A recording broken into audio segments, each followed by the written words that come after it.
Hello all. இன்னைக்கு நம்ம ஒரு சிட்ஸோட ஃபுல் க்ரூமிங் தான் பார்க்க போறோம். இப்போ நீங்க வீடியோல பார்க்குறது தான் க்ரூம் பண்றதுக்கு முன்னாடி எடுத்த கிளிப்ஸ். ஸோ கஸ்டமரோட ரிக்வயர்மென்ட் ரொம்ப சிம்பிள். ஸோ இந்த பப்பிக்கு இப்போ தான் ஃபர்ஸ்ட் டைம் க்ரூமிங்கிறதுனால, இதோட ஃபுல் லென்த் ஹேரையும் ஷார்ட் பண்ணி மெயின்டெயின் பண்ற மாரி கேட்டிருந்தாங்க. இந்த பப்பிக்கு நம்ம பாடியில ஒரு 13 ஹேர் மட்டும் வச்சுட்டு மத்ததெல்லாம் கிளிப் பண்ணி எடுத்துட்டோம். ஃபேஸ் பார்த்தீங்கன்னா, ஆஸ் யூசுவல் எல்லா சிட்ஸுக்கும் இருக்கிற மாதிரி ரவுண்ட் ஷேப் தான் கேட்டிருந்தாங்க. ஸோ இந்த பப்பி என்னதான் ஒரு 5 மந்த்ஸ் ஓல்ட் பப்பியா இருந்தாலும் ரொம்ப கோஆப்பரேட்டிவான பப்பி. எந்த ஒரு ப்ராப்ளமும் பண்ணல ஃபர்ஸ்ட் க்ரூமிங் அப்போ. ஸோ நம்ம வந்து ஈஸியாவே சிசர்ஸ் அண்ட் ட்ரிம்மர்ஸா அவங்க ஃபேஸ்ல நம்ம ஆக்சஸ் பண்ண முடிஞ்சுது. ஸோ பார்த்தீங்கன்னா, நம்ப தின்னர்ஸ் அண்ட் சிசர்ஸ், ட்ரிம்மர்ஸ் எல்லாமே வந்து நம்ப ஈஸியா நம்ம யூஸ் பண்ணோம் அவங்க ஃபேஸ்ல. எந்த ஒரு பேனிக்கும் ஆகல. ஸோ நீங்க பப்பி வச்சிருக்கீங்க, இல்ல வாங்க போறீங்க அப்டின்னா, ஸோ பேசிக் க்ரூமிங்க வந்து நீங்க சின்ன வயசுலேருந்து ஸ்டார்ட் பண்ணுங்க.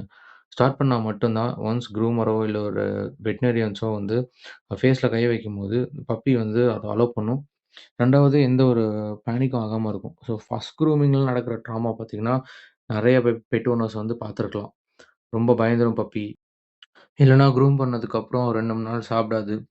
சம்டைம்ஸ் வந்து க்ரூமர் இல்லன்னா வெட்டனரியன்ட்ட கொண்டு போம்போது, ஈவன் அவங்க யூஸ் பண்ற சிசர்ஸ் இல்ல ட்ரிம்மர்ஸ்னால பேபியோட ஃபேஸ்லயோ இல்ல வந்து ஸ்கின்லயோ கூட நமக்கு வந்து கட் ஆகுறதுக்கு கூட சான்சஸ் இருக்கு. ஸோ நீங்க வாங்குனோன்ன பேசிக்கா வந்து சிட்ஸு பேபிய நீங்க வந்து இனிஷியலா உங்க வீட்ல இருக்கிற சிசர்ஸ் இல்லன்னா வந்து அட்லீஸ்ட் கோம்ப் பண்ணயாச்சும் விடுங்க. அப்பதான் வந்து ரொம்ப ஈஸியா இருக்கும். யார ஃப்ரீக்வென்ட்டா ஹேண்டில் பண்ணாலும் ஃபியூச்சர்ல.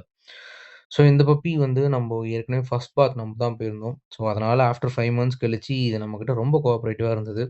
ஸோ இப்ப நீங்க பார்க்கலாம், இவங்களுக்கு வந்து ஒரு சாக்கெட் கேட்டிருந்தாங்க. சாக்கெட்னா நான் ஏற்கனவே லாஸ்ட் வீடியோல டோஸ், ஃபிங்கர்ஸ் அண்ட் பா பேட்ஸ் இதெல்லாம் நம்ப வந்து 0 ட்ரிம் பண்ணி குடுப்போம். ஸோ, இதனால வந்து பப்பிய நீங்க ஈஸியா மெயின்டெயின் பண்ணலாம். ஈவன் ஆஃப்டர் வாக் கூட உங்களுக்கு ரொம்ப டர்ட்லாம் வராது. ஸோ, இதுதான் வந்து நம்போட அவுட்புட். எப்படி இருக்குன்னு கமெண்ட்ஸ்ல சொல்லுங்க.